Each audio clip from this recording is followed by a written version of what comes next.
Hello, I'm Susan Sarandon.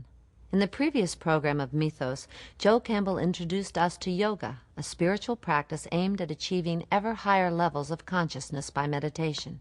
In fact, in all these programs on Hinduism and Buddhism, Joe has emphasized consciousness. Why?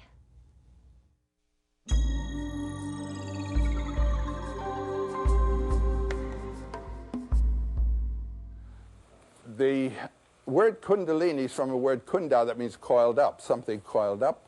And what the reference is to is the spiritual energy that is coiled up, as it were, at the base of the spine, the base of the body. And when it's in that condition, coiled up down there, there's not much spiritual life. These spiritually energized organs are simply in the lower pelvic area. The goal of the yoga is to awake that coiled up energy and bring it up the spine. And it's pictured as a serpent, a little female serpent, because again the energy is female, the action thing is female, Shakti. And it's a little female serpent called the Kundalini, the coiled up female serpent, pictured as about as thick as the hair of a boar, white, and coiled 3.5 times around a symbolic lingam, a symbolic male organ, which is there at the base of the body also. This is all, subtle substance. You won't find it on the operating table. The 3.5 times with the head of the serpent over the what's called the Brahma door of the lingam, so that the energies do not come up. The goal of the yoga is to wake that serpent and bring her up the spine. And on the way up, she passes certain centers.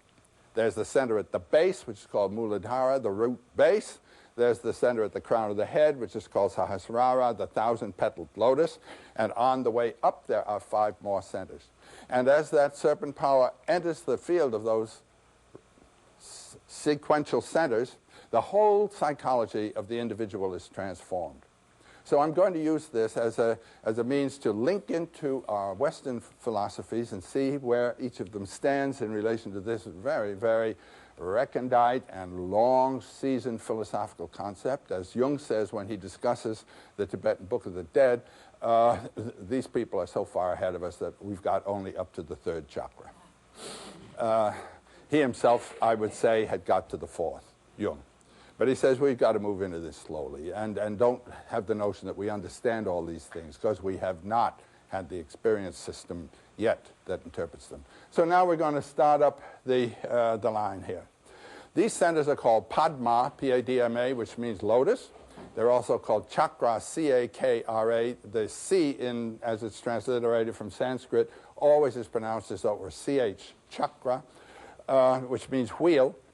The first center is at the base of the body between the rectum and the sex organs, at the very root of the body.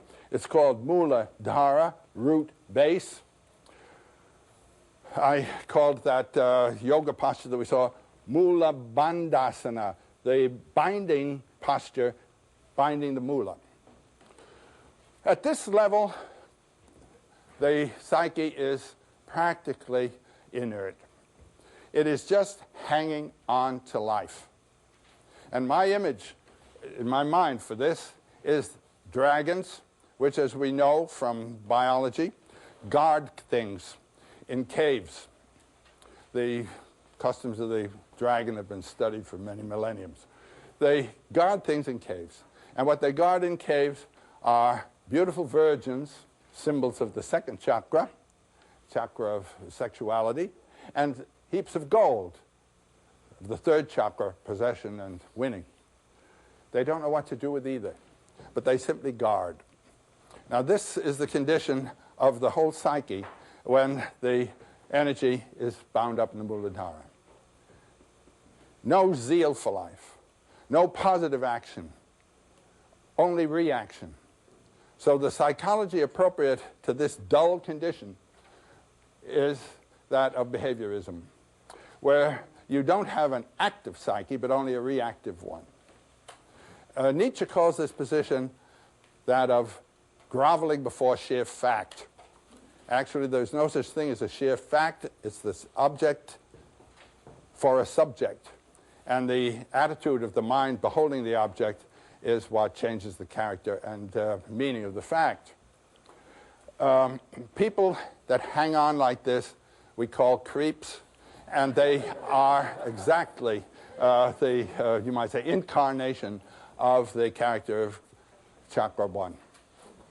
Art on this level is simply sentimental naturalism. It has no breakthrough to the radiance. Here is a representation of the chakra, and we see in these symbolic forms what we've got. This rectangle is of the element earth, the grossest of the elements. In the center is a red triangle. That is what is called the yoni. This is the womb, or the sex organ of Mother Cosmos. We are within her womb. She is time, space, the including a priori forms of sensibility and of the categories of knowledge. It's within that womb that we are. The lingam here, the male organ, represents the energy that breaks into that womb. Now, of course, this is an important and interesting thing here. We say that the lingam represents the energy coming from the transcendent coming into the womb. But the lingam is not antecedent to the womb, because there are no things, there are no pairs of opposites until you get within the womb. So this is a manner of symbolization that's proper to already being in time and space. There is no pair of opposites in the transcendent. It neither is male nor is it female. And when we talk about Brahman being the still energy and Maya the active energy, we're talking in dualistic terms again. The transcendent is transcendent. It transcends all thinking, and so we can't think about it. And my friend Heinrich Zimmer used to say, the best things can't be said. This is why. The second best are misunderstood. That's because the second best are using the objects of time and space to refer to transcendence. And so they're always misunderstood by being interpreted in terms of time and space. The third best, that's conversation. But the first and second best, we're trying to use the second best now to talk about the first. So this is the symbol of the generating mystery of the universe.